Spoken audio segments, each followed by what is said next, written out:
again. How are you doing? This is Kiki coming to you today to send nothing but love, peace, and happiness your way.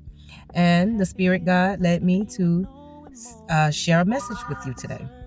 So I overheard a short video about this woman. I'm guessing she's like the side piece or the person that actually entertains husbands. That's what she said. She said that these wives are pretty much pathetic. They are not doing, I guess, enough to keep their man. So she feels like she was put in their lives to outdo the wives. I guess that's pretty much what she's trying to say in the video. And so this is my take on it. I consider women like that like a rent-a-bitch, because if you know that you're just temporary in a man's life, to me, I don't see a purpose. I don't see the long goal. I don't see the point. So as a ex-married woman, I feel like this. When a wife decide to walk away from her husband, that means it got so bad to where they no longer had matching energies. And most of the time he needed to go on about his business for safety reasons. Okay. I think it's very pathetic for any woman to walk around and brag about breaking up a home, and you just don't know how much karma you are accumulating with the guy that you are sleeping with. Now, if a guy decide to lie and cheat on his wife, 99.9% of the time he's going to lie and run game on you.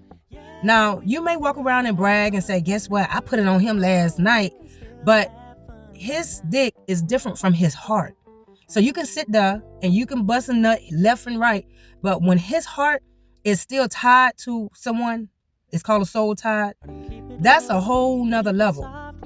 All right. He's probably coming to you just for a part-time, temporary good time, because he's trying to fix something he's lacking on the inside. And instead of him doing something healthy, like going to get the proper counseling or going ahead and working on his inner child and facing his inner demons so he can clear it out, because all it is learned behavior, generational curses that's been passed down to him. And now he's thinking, okay, you can temporarily fix this issue, but it's not going to work. Just because he went and spent a few dollars on you just to make you feel like you the one, like you got it going on, does not mean that you got him like that. As fast as he cheated on his wife, he's going to cheat on you too. You ain't going to have what you got going on. It ain't going to be going on too much longer. So it just, it's just crazy. You decided to spend your life in a low vibrational state to collect men that's married, that's broken, that's lost, just so you can feel like you a trophy, just so you can feel like you getting somewhere in life. I'm telling you, that ain't nothing but karma. Let me tell you some of the karmas that come with that. You can either physically get hurt, because every wife ain't no chill, lovey-dovey person. You can get probably hurt because of whatever he's sleeping around and carrying, whatever STDs, whatever transmitted diseases and transmitted devils he's traveling with. Financially, you can get hurt, because just because he spent money on your rent 1 month don't mean that he gonna continue to do it, because trust me, it's gonna catch up. The wife gonna find out. Eventually, whatever happens in the dark always come to the light. And then on top of that, you doubling your curses and your karma, because now his children are gonna look at you like a damn fuck up. You took my daddy away from my mama. You interrupted their life. So you gonna have people hating on you, and you probably don't care. You probably say, oh, it doesn't matter. And that just means you're a broken ass woman too. That means you need mental help. You need to go sit and talk to a therapist too. So with that being said, for me, when I let somebody go, I ain't trying to go back and beg for them back. Now, I believe in family.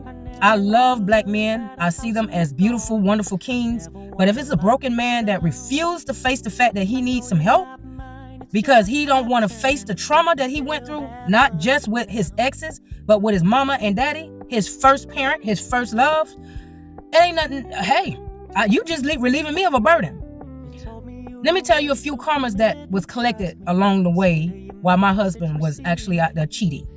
Okay? Now, there are other things that's going on that he refuses to admit to and confess to, but I already know. I'm just waiting for him to, clear out his karma, because that's the only way you have a peace of mind, when you go ahead and confess to your bullshit, right?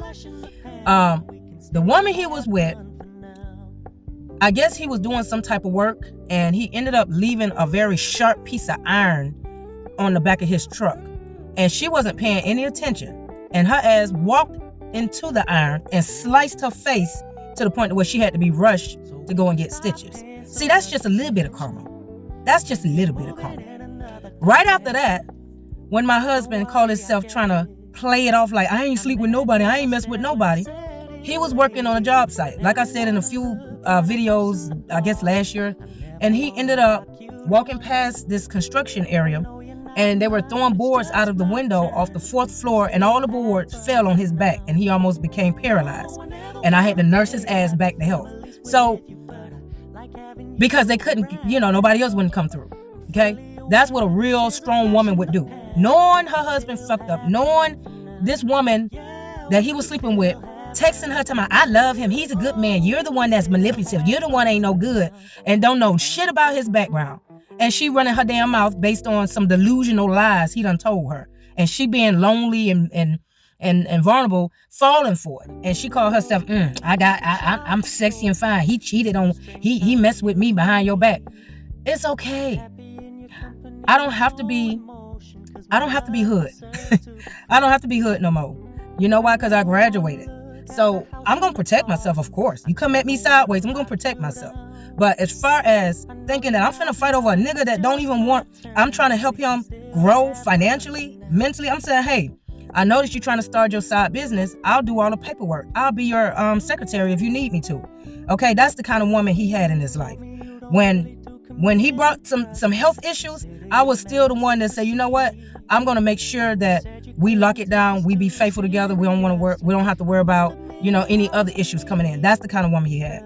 When he's hungry and he wants, a large plate of food or a small plate of food, I'm the woman that makes sure he gets a real decent meal in his stomach. When he's going through sick issues, I'm the one that's trying to nurse him back to health. I'm the one putting bandages on stitches and surgery wounds. When he's going through pain, I'm the one that gotta try to comfort him and pray over his body so he can get back to the right health. That's why I know you can have his dick, because it's contaminated anyway, but you cannot take a heart that God placed in him to connect with me. You see what I mean? See, I have a heart for him, but I know we won't match no more, because we on 2 different levels. I don't have time for games.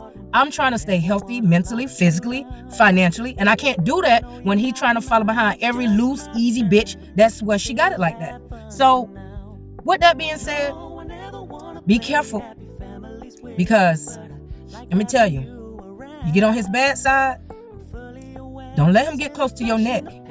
When you're trying to correct him about being disrespectful, about treating other women, like he's single, or when you're trying to correct him about, his mama being disrespectful because she act like she owned him and his dick, almost, that's how she be acting.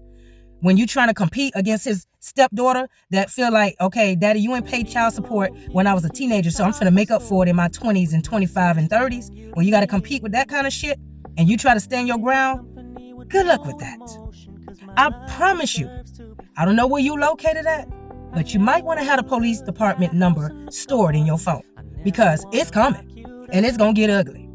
See, when you get to the point where you when you grow spiritually, you learn to protect yourself and build self-love. Then you'll realize fucking around with a whole lot of different men behind their wives' back, you'll realize that ain't the thing to do. Okay? So no, I'm not trying to act like I'm high and mighty. My best wishes go out to you. I pray for the best of your life. I really do. But unfortunately, that's how karma works. If he lies to his wife, he's gonna lie to you. Okay? And besides, I know how to love a broken man. But see, after a while, it gets draining and tiring. Do you have the mental strength to deal with a broken man? A man that want to come home and go off on you because he mad with his supervisor? Or a man that's addicted to sex to the point where he don't even know how to control it. He's sneaking and hiding and doing all kinds of crazy stuff because he got certain addictions that he's trying to hide from you. And then when you're looking for some kind of compassion, some kind of intimate loving, it's just dead because he's used to the pornography way of fucking. He don't know how to be sensual. He thinking, okay, all I have to do is the bare minimum, but I'm going to expect a lot out of you in return. No. Oh, no. So if you feel proud enough to have a man like that, best wishes to you. Until next time, peace out.